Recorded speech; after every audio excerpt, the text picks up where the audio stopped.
livro de Apocalipse, último livro da Bíblia Sagrada, livro de Apocalipse, do Apocalipse, capítulo de número 3. Enquanto você localiza o texto sagrado, quero louvar a Deus por mais uma vez estar com os irmãos aqui nessa noite, para juntos louvarmos, exaltarmos o nome do Senhor e ouvir o que Ele tem para falar conosco aqui nessa noite. Louvar a Deus pela vida da irmã Noia aqui, que sempre tem nos feito o convite.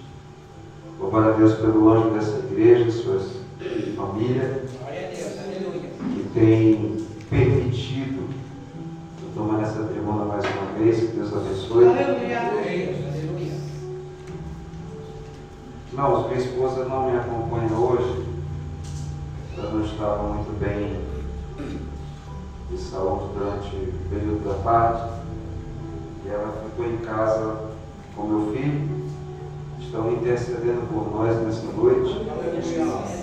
Ela acabou de me mandar uma mensagem aqui dizendo que meu filho falou assim: pai, fala que tem coisa nova porque Deus preparou. Então, eu recebi essa palavra. Se você também recebe, fique verdade para exaltar o nome de Jesus. Não, Deus usa meu filho. Apocalipse capítulo 3. Quem encontrou pode dizer amém? Amém. Versículo de número 14. Eu vou ler alguns versículos com você. Eu peço a sua atenção. A palavra do Senhor está escrita assim: ao anjo da igreja em Laodiceia, escreva: estas são as palavras do Amém, a testemunha fiel e verdadeira, o soberano da criação de Deus. Conheço as tuas obras, sei que você não é frio nem quente. Melhor seria que você fosse frio ou quente. Assim, porque você é morno, não é frio nem quente, estou a ponto de vomitá-lo da minha boca. Você diz: estou rico, adquiri riquezas e não preciso de nada. Não reconhece, porém, que é miserável, digno de compaixão, pobre, cego e que está nu. Dou-lhe este conselho: compre de mim ouro refinado no fogo, e você se tornará rico. Compre roupas brancas e vista-se para cobrir a sua vergonhosa nudez. E compre colírio para ungir os seus olhos e poder enxergar. Repreendo e disciplino aqueles que eu amo. Por isso, seja diligente e arrependa-se. Eis que estou à porta e bato.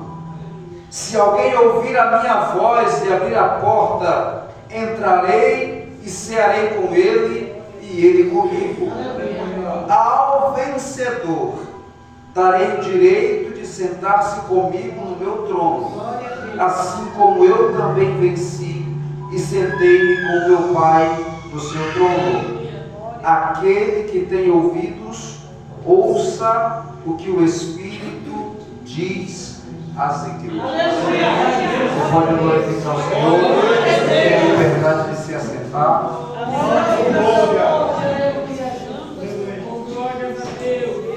Queridos irmãos,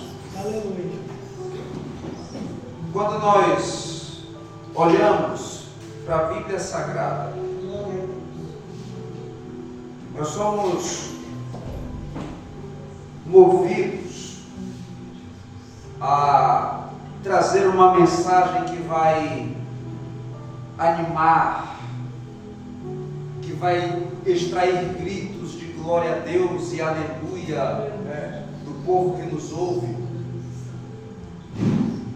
E muitas das vezes negligenciamos aquilo que o Senhor tem para falar conosco, por achar que entendemos a vontade de Deus. E se eu aprendi algo nessa minha caminhada com Cristo, é que o dono da igreja é Ele. É Ele quem conhece o profundo, é Ele quem conhece o escondido, é Ele quem conhece a minha e a tua necessidade, é Ele que sabe aquilo que nós precisamos ouvir, não aquilo que queremos. Então, querido, se você veio disposto a ouvir Deus falar aqui nessa noite, fique com seu coração, com a sua mente preparada, porque esses dias o Senhor tem falado fortemente ao meu coração a respeito desse assunto. Eu me lembro que um dia, alguns anos atrás, eu estava saindo do culto, o culto estava acabando, eu estava indo para minha casa, quando o pregador da noite me chamou e disse assim: filho, vem aqui.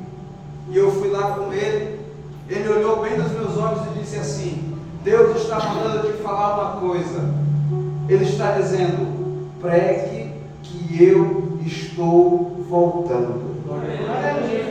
E durante alguns anos, eu tentei relutar e trazer outras mensagens para a igreja. E a minha esposa sempre falava: amor, prega sobre arrebatamento, prega sobre arrebatamento. E eu teimando com ela. Mas esses dias o Senhor tem me incomodado. E eu não posso ficar calado. Não posso sair daqui nessa noite sem transmitir aquilo que o Senhor colocou no meu coração. Quando nós olhamos para a Bíblia Sagrada, o livro que menos desperta interesse em nós é o livro do Apocalipse. Primeiro, porque nós não entendemos o que ele está trazendo para nós. As imagens, as figuras são distantes da nossa realidade, e isso para algumas pessoas causa até um certo pavor de ver as coisas que estão descritas aqui. Nós queremos ouvir falar dos salmos, porque nós queremos entrar no culto e sair chorando dele. Nós queremos ouvir falar dos profetas e receber uma profecia e sair daquele dia glorificando, cheio da presença do Espírito Santo. Nós queremos ouvir tantas coisas, porque nós nos apegamos com as coisas materiais, nós nos apegamos com as coisas daqui da terra. Esses dias meu filho sempre tem conversado comigo e ele pergunta: pai, quando que vai cumprir o Apocalipse? Nós conversamos sobre ele, contando histórias da Bíblia. Ele fala, ele não sabe ler ainda, mas quando ele pega a Bíblia para ler algum outro livro que referente a ele, a Bíblia, ele pega e fala: pai, nós estamos no capítulo tal, né, da nossa realidade. E eu vou conversando com ele, assim como conversei sempre com minha filha. E esses dias ele: pai, quando vai cumprir o Apocalipse? Nós precisamos, queridos, entender que a nossa vida cristã, a nossa caminhada na fé, ela não se limita às coisas que nós vamos conquistar aqui. Aqui é apenas um treinamento. Aqui é apenas um estágio, é um período que nós estamos passando, é uma peregrinação até chegar àquela cidade que Ele preparou para nós. A nossa estadia não é aqui, a nossa estadia é lá. E quando nós olhamos para cá, nós olhamos para o Apocalipse, o mundo, tantos filmes e séries e roteiristas de cinema, quando vão falar a respeito do fim da raça humana, do fim do mundo, eles usam esse termo Apocalipse, que associa diretamente ao fim do mundo. Só que Apocalipse não é isso. Apocalipse, na sua palavra, o seu significado significa revelação. Escrito pelo evangelista João, que eu particularmente amo aquele homem. Escreveu o evangelho que leva o seu nome, escreveu 3 epístolas às igrejas que estavam espalhadas pelo mundo, e na sua velhice, por causa da perseguição que a igreja estava sofrendo, ele foi aprisionado numa ilha chamada Patmos. E quando ele está preso dentro dessa ilha, os seus olhos se abrem, ele começa a ter uma visão extraordinária. No capítulo 1 do livro do Apocalipse, nós vemos o que ele viu. Que ele viu 7 castiçais de ouro, e um ser que passeava pelo meio daqueles castiçais e começa a lhe trazer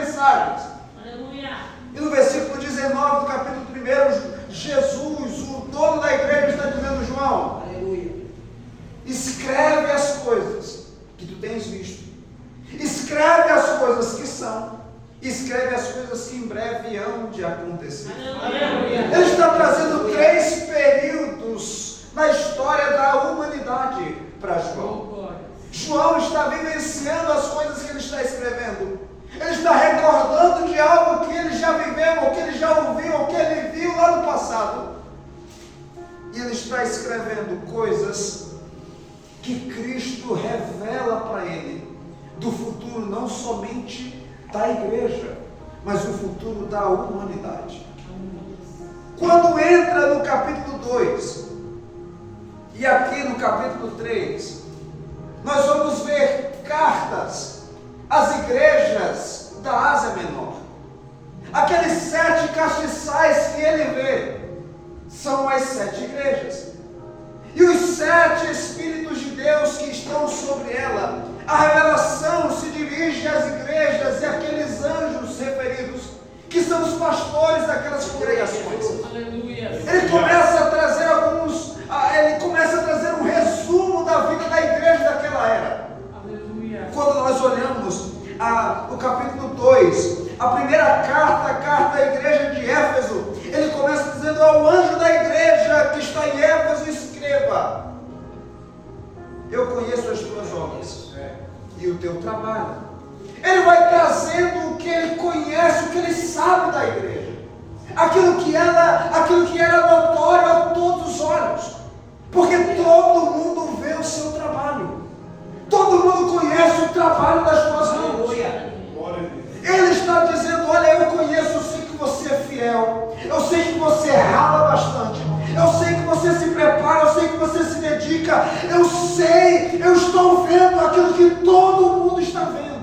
Aleluia.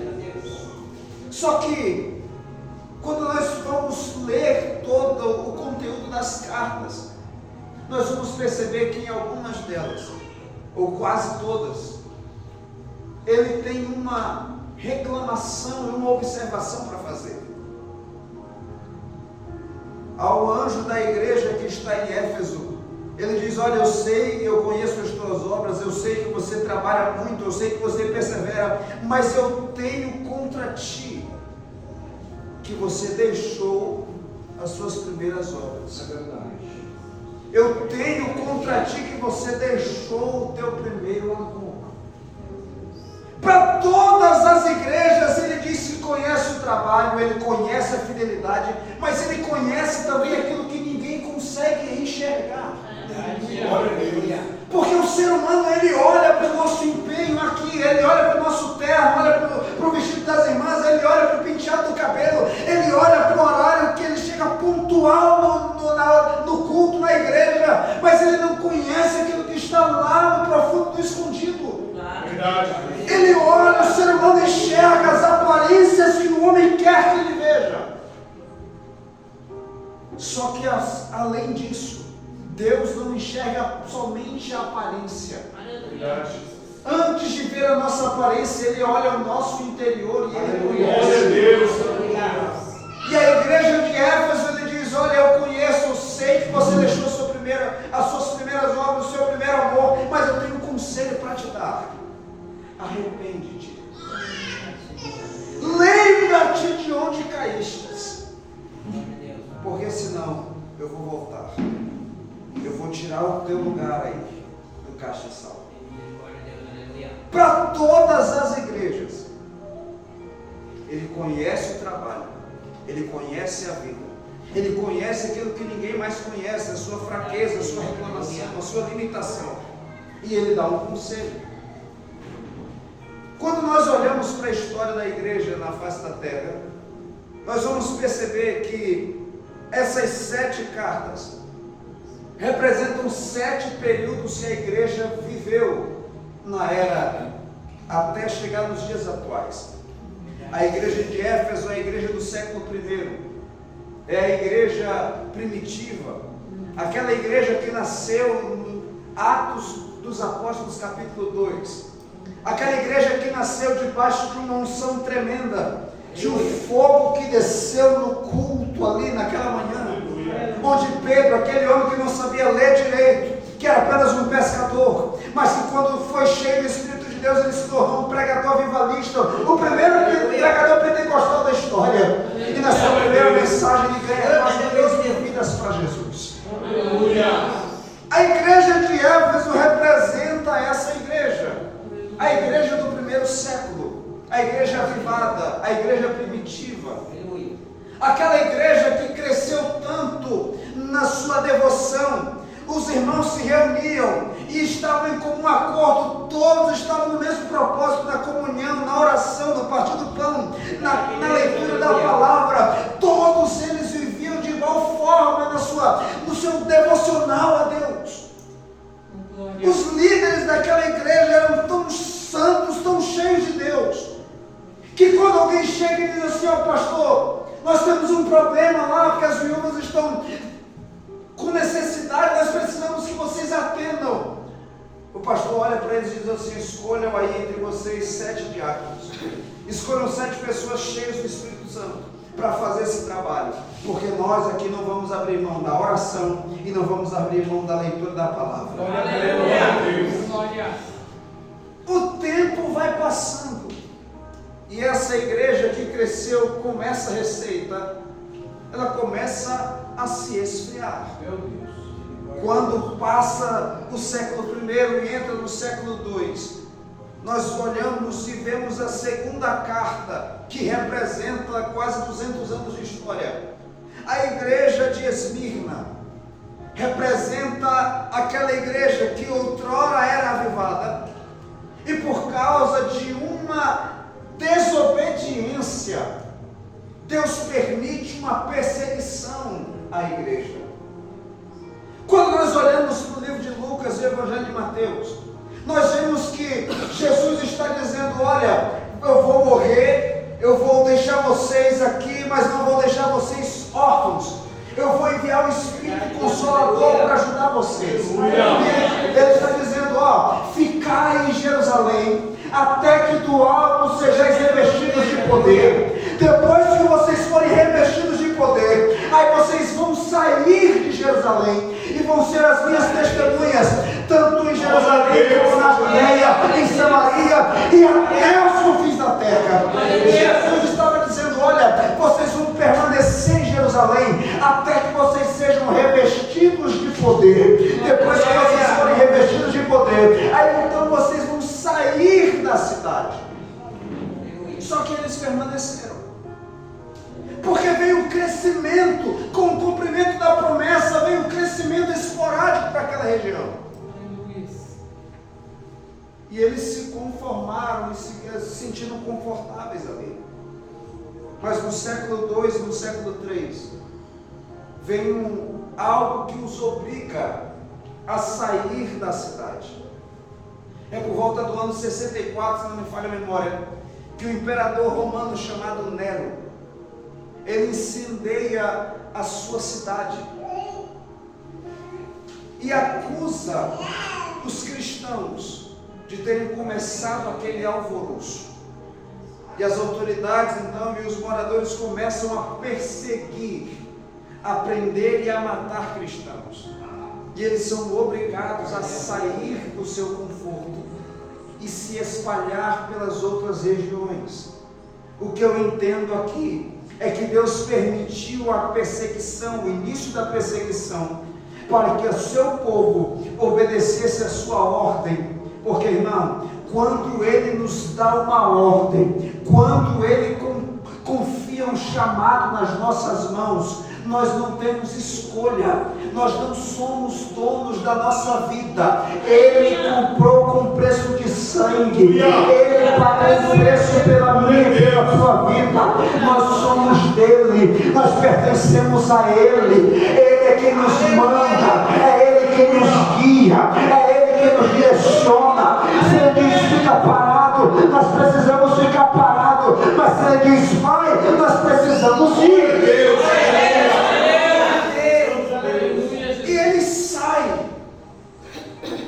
A igreja do século II e do século III passa a ser uma igreja perseguida. E é nesse período de perseguição que João está preso agora na ilha de Patmos e recebe as revelações do alto. Ele começa a escrever. A terceira carta é endereçada à carta à igreja que está em Pérgamo. Representa o século IV e o século V da história da igreja na face da terra. A quarta igreja, a igreja de Tiatira, é o período mais extenso da história. Ela inicia no século VI e vai até o século XV, um período escuro para a história da igreja na terra. É nesse período que a igreja que foi avivada, a igreja que foi perseguida, a igreja que foi aceitada pela sociedade, ela passa a se corromper com aquilo que o mundo estava abraçando. A igreja de Pérgamo é aquela igreja que foi aceita, quase se tornou uma religião oficial do cristianismo, porque o imperador se sentiu amigo de crente, o mundo se sentiu amigo da igreja. E João está dizendo em uma das suas cartas: olha, aquele que se constitui, aquele que se sente, aquele que se acha amigo do mundo, ele automaticamente se constitui inimigo de Deus, porque nós não podemos servir a dois senhores: ou nós somos crentes, ou nós somos profanos, ou nós somos salvos, ou nós somos perdidos. Não dá para ficar em cima do muro, porque quando nós estamos em cima do muro, o perigo é maior.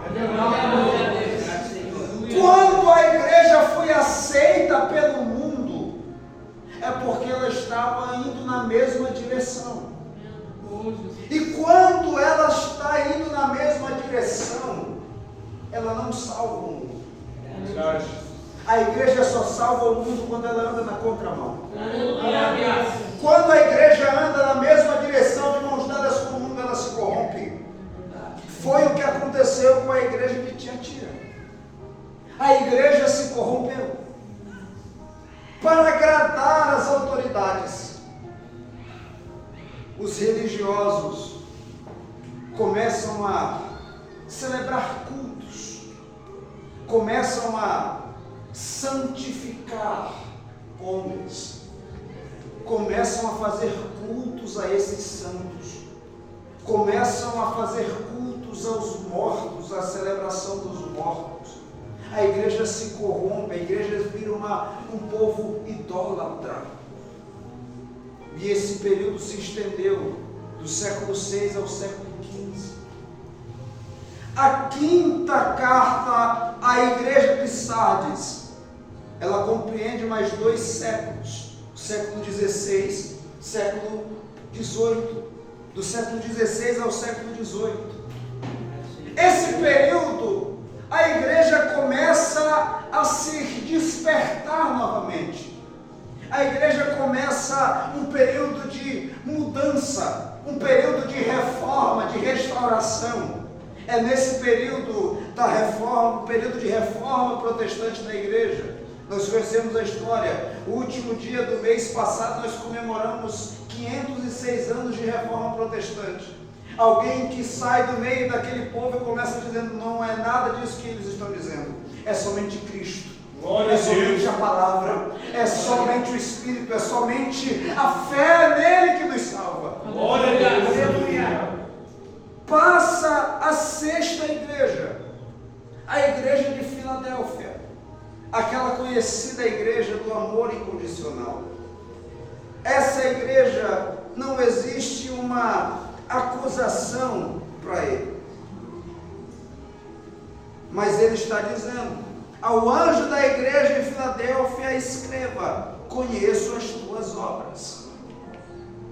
Para todas essas igrejas, em todos esses períodos, o anjo dono da igreja está dizendo ao anjo dela: eu conheço a sua obra, eu conheço o que você está fazendo. Aleluia. Te arrepende, arrepende-te, senão eu virei, em breve eu voltarei. Essa igreja de Filadélfia é aquela igreja do século passado, que depois da reforma protestante, ela retorna às suas raízes, às suas origens pentecostais. Aos crentes mais antigos aqui, aqueles que desde pequeno cresceram no berço do Evangelho, que lembram da igreja passada. Nós, quando sentamos para conversar com alguém, eu gosto de conversar com um crente mais velho, que desde pequeno cresceu na igreja, que conta histórias do que acontecia nos cultos. Alguém que chegava de manhã cedo, no domingo pela manhã, numa escola bíblica dominical, um culto simples, que dobrava os seus joelhos e começava a chamar Deus de Pai. Daqui a pouco ele começava a ser cheio da presença do Espírito. E não era só ele, porque os outros também estavam sendo cheios. E aquele culto de escola dominical virava um culto de avivamento, porque os outros eram cheios do Espírito de Deus, choravam, falavam em línguas estranhas, eram batizados com o Espírito Santo ali. Crianças eram cheias do Espírito Santo. O Espírito de Deus tinha liberdade para envolver o seu povo, porque nós acreditávamos que Ele voltaria para nos resgatar. Nós buscávamos a sua presença. Só que o tempo foi passando, virou o século mais uma vez, e o século 21 é representado pela igreja de Laodiceia, a última das 7 cartas, a última das 7 igrejas. Se você prestou atenção na leitura, ele está dizendo: estas são as palavras do Amém, a testemunha fiel e verdadeira, o soberano da criação. E ele está dizendo mais uma vez para a igreja: eu conheço as tuas obras. Ele não mudou. Ele não muda. Ele conhece as nossas obras. Quando ele diz isso, ele diz: olha, eu sei que você não é frio e nem quente. Melhor que você fosse um. Seria melhor que você fosse frio ou que você fosse quente. Mas você não é nenhum dos dois. Ele está dizendo, isso são as minhas palavras. Ele está dizendo: você não é salvo, você não é santo nem profano, você está em cima do muro. Como dizia lá para a minha cidade, você é um crente Raimundo, tem um pé na igreja e um pé no mundo. No domingo está aqui levantando a mão, glorificando a Deus. Na segunda está lá no meio do povão xingando, só falando besteira. Meu Deus. Ele está dizendo: quem dera que você fosse frio ou que fosse quente. Mas você está dividido ainda. Meu Deus. Quando nós olhamos para essa cidade, para você entender algumas coisas, a cidade de Laodiceia, a igreja que estava situada naquela localidade, a cidade em si, a cidade de Laodiceia, era uma cidade rica, era uma cidade poderosa. Ela está dizendo: eu sou rico, não tenho necessidade de nada. Por quê? Ela era famosa no século que ela vivenciou, do período que ela viveu na história, lá nos tempos antigos, por causa da sua indústria bancária. Era um fluxo muito grande de riqueza que passava por ali. Ela tinha uma enorme fábrica de lãs. Ela tinha uma escola de medicina poderosa e conhecidíssima, que fornecia colírio, bálsamo para curar a vista. E por isso Laodiceia se tornou famosa. Por isso ela se tornou rica. Só que apesar de todas essas riquezas de detalhes aqui, ela tinha um pequeno problema. A sua localização era desprovida de água. O problema que Laodiceia enfrentava era o problema de abastecimento na cidade. Ela ficava num vale que terminava em um grande rio. E para que a cidade fosse abastecida de água, eles eram construídos aquedutos, e um especial de aproximadamente 10 quilômetros de distância, que trazia água quente das fontes termais do deserto para aquecer a cidade. Mas por causa dessa longa distância, a água não chegava quente mais. A água também não chegava fria. Meu Deus. Ela chegava morna.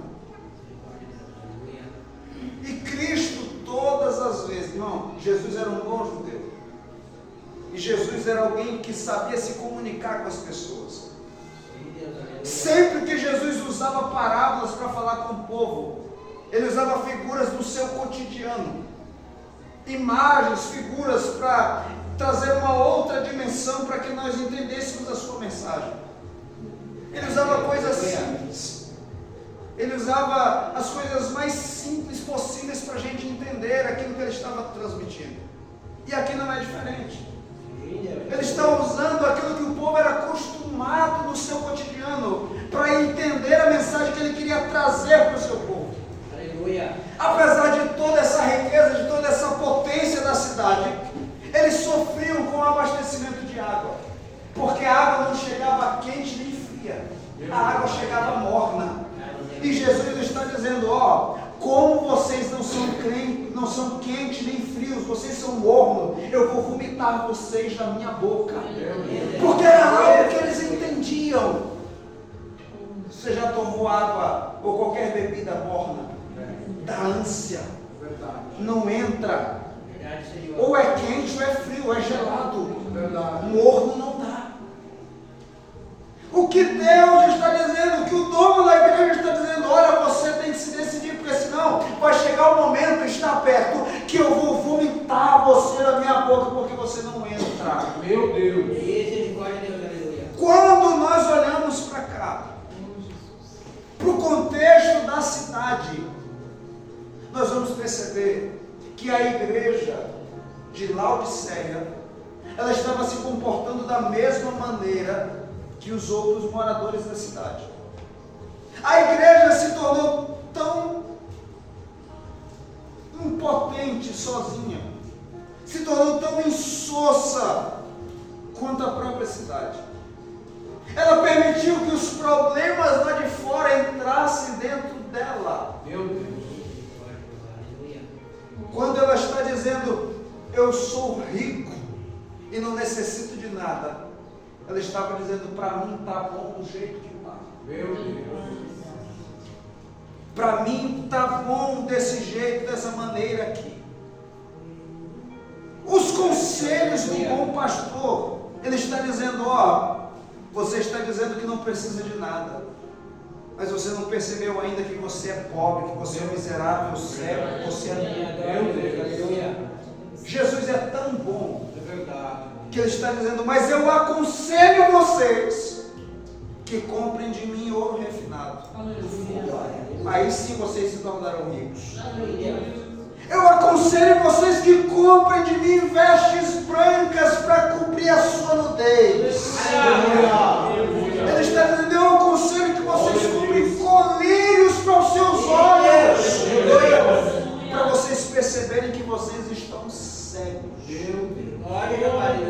A igreja de Laodiceia representa o século 21. É verdade. A igreja que nós estamos vivendo, o evangelho coach, o evangelho da facilidade, o evangelho que não confronta mais ninguém, Meu Deus. um evangelho que infelizmente não exige mais santidade de ninguém, Meu venha Deus. mas permaneça do jeito que quiser. Isso não é o evangelho de Cristo. Isso não é o evangelho da cruz. Deus. Quando o ser humano pensa que ele está bom do jeito que está, é porque ele está morrendo e não percebeu. Glória a Deus, aleluia. A igreja de Laodiceia, infelizmente, é a igreja que nós estamos vivendo em nossos dias. É verdade, Senhor. Uma igreja que está apegada com seus bens materiais. Meu Deus. Uma igreja que não interessa se a pessoa sobe no altar em pecado, o importante é que ele tem muita gente ali dentro para fazer número, para trazer visualizações, para trazer likes e para trazer inscritos e tantas outras coisas supérfluas. Aleluia, meu Deus. Só que em tudo isso, Jesus é tão bom que ele está dizendo no versículo 19: eu repreendo e disciplino aqueles que eu amo, por isso seja diligente.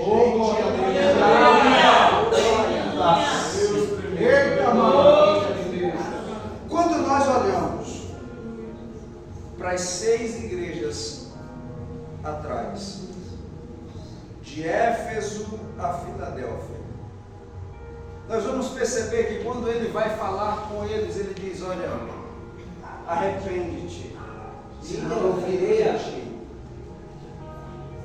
Volta, lembra-te de onde caístes. Meu Deus. Ele está trazendo referências ao passado.